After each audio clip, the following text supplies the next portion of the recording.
mo ba ay murang hotel staycation at maganda? I got you. Kaya tara, samahan niyo kami mag-check-in dito sa The Shoreline Subic. Pagpasok niyo nga pala dito may mag-a-assist agad sa inyo. Tapos tinulungan din kami ng mga staff sa mga gamit namin at sinamahan kami sa room number namin. Ang ganda nga pala ng room namin dahil sa tapat nito may balcony dito. Matatanaw mo na ang magandang view at kitang-kita mo na nga ang pool at dagat dahil nga beachfront ito. At pagtapos nga i-check na mga staff yung room namin, pinapirma na ako. Then pumasok na rin kami sa room. Ang aliwalas ng kwarto may TV at AC na din. May mga free towel din sila, hindi mo na kailangan magdala. At ito naman yung itsura ng CR, simple lang pero malinis. At kung gusto mo naman magkape, meron silang free coffee creamer with sugar, may tasa at initan na din. May free bottled water at syempre hindi mawawala mga toiletries.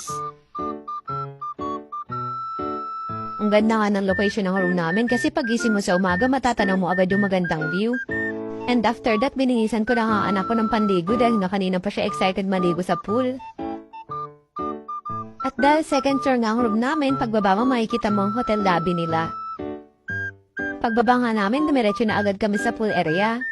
Kaya lang umuulan that time, pero pinaligo ko pa rin yung anak ko kasama niya yung nagbabantay sa kanya. At dahil nga umuulan, pumunta muna kami sa Anchor Cafe nila. Yes, meron silang cafe dito lang sa first floor sa gilid ng lobby nila. Ang ganda nga pala ng ambience dito, very Instagrammable. Alam nyo guys, sa totoo lang, hindi talaga ako makapeng tao. Kahit kailan din nyo ako makikita ng popost ako na nagkakape ako sa Starbucks o kahit saan. Pero dito nung natikman ko yung kape nila, grabe ang sarap. At pagtapos yan, bumalik na kami sa pool area, buti na lang umaraw na. Ang ganda talaga ng view dito, ang sarap sa mata.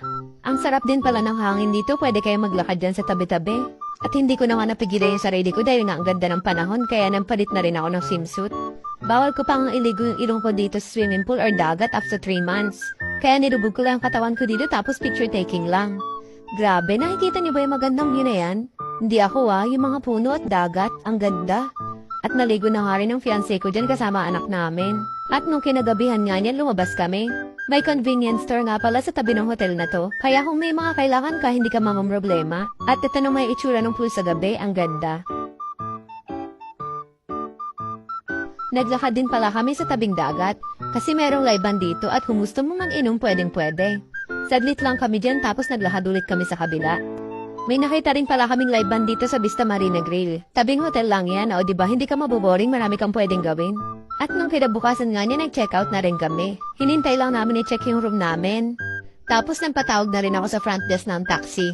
Highly recommended tong hotel na to. Located nga pala to sa Moonbay Marina area, Waterfront Road, Olongapo.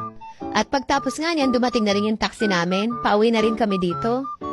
Yun lang guys, bye! See you on my next mini vlog!